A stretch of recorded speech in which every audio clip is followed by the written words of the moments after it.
नमस्कार दोस्तों 2024 में भारत में चीन से आयात $100 बिलियन के पार पहुंच चुका है, जबकि भारत से चीन में निर्यात केवल $16 बिलियन के आसपास है।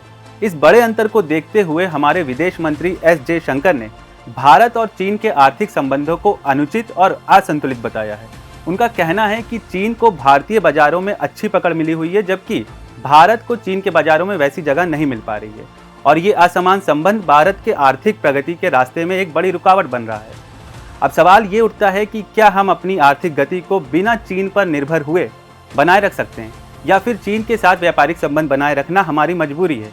आइए इस सवाल को आर्थिक, कूटनीतिक और रणनीतिक दृष्टिकोण से समझते हैं। भारत का व्यापार घाटा ये दर्शाता है कि हम कई महत्वपूर्ण क्षेत्रों में चीन पर निर्भर हैं, जैसे कि फार्मास्यूटिकल्स, इलेक्ट्रॉनिक्स और मशीनरी में हमें चीन से आयात पर निर्भर रहना पड़ता है। उदाहरण के लिए कई दवाएं और मेडिकल उपकरण ऐसे हैं जिनका उत्पादन भारत में नहीं हो पाता और हमें इन्हें चीन से मंगवाना पड़ता है। इसलिए वर्तमान स्थिति में भारत के लिए चीन से पूर्ण निर्भरता खत्म करना व्यवहारिक नहीं है। हालांकि आत्मनिर्भर भारत जैसे कार्यक्रमों के माध्यम से हम धीरे धीरे अपने उत्पादन को बढ़ा रहे हैं। भारत चीन के रिश्ते केवल आर्थिक नहीं है, बल्कि ये भू राजनीति पर भी असर डालते हैं। सीमा विवाद और भारत का क्वाड जैसे गठबंधनों में शामिल होना हमारे संबंधों को जटिल बनाता है। चीन की प्रतिक्रिया के तौर पर हमने कुछ चीनी ऐप्स पर प्रतिबंध लगाया है, जिससे दोनों देशों के बीच तनाव बढ़ा है। अब ऐसे में व्यापारिक रिश्तों को खत्म करना बहुत संवेदनशील और जटिल हो जाएगा, क्योंकि इससे न केवल आर्थिक नुकसान होगा बल्कि कूटनीतिक संबंधों पर भी नकारात्मक प्रभाव पड़ेगा।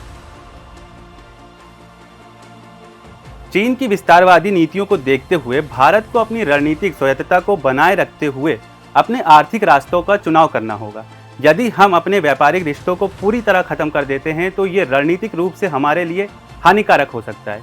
इसीलिए चीन के साथ संबंध बनाए रखते हुए भारत को अपने पश्चिमी देशों के साथ संबंधों को और मजबूत करना होगा। तो आर्थिक, कूटनीतिक और रणनीतिक दृष्टिकोण से तो फिलहाल अभी के लिए भारत का चीन के साथ व्यापारिक संबंधों को खत्म करना संभव नहीं दिखता। लेकिन अगर भारत आत्मनिर्भरता को बढ़ाने के लिए सख्त कदम उठाता है, जैसे कि घरेलू मैन्युफैक्चरिंग को बढ़ावा देना, नई तकनीक में निवेश करना, तो भारत भविष्य में अपनी चीन पर निर्भरता को कम कर सकता है। इस दिशा में उठाए गए कदम जैसे कि मेक इन इंडिया और स्टार्टअप इंडिया हमारे लिए एक मजबूत आधार तैयार कर सकते हैं। तो दोस्तों, सवाल तो सीधा है लेकिन इसका जवाब जटिल है। भारत का आर्थिक भविष्य तभी सुरक्षित हो सकता है जब हम अपनी मैन्युफैक्चरिंग क्षमताओं को इतना मजबूत कर लें कि चीन पर निर्भरता कम हो जाए। लेकिन जब तक हम उस स्तर पर नहीं पहुंचते, तब तक चीन के साथ व्यापारिक रिश्तों को संभालकर चलना होगा। आपका क्या विचार है? क्या भारत चीन के बिना अपनी आर्थिक प्रगति को बनाए रख सकता है? अपने विचार कमेंट में जरूर साझा करें।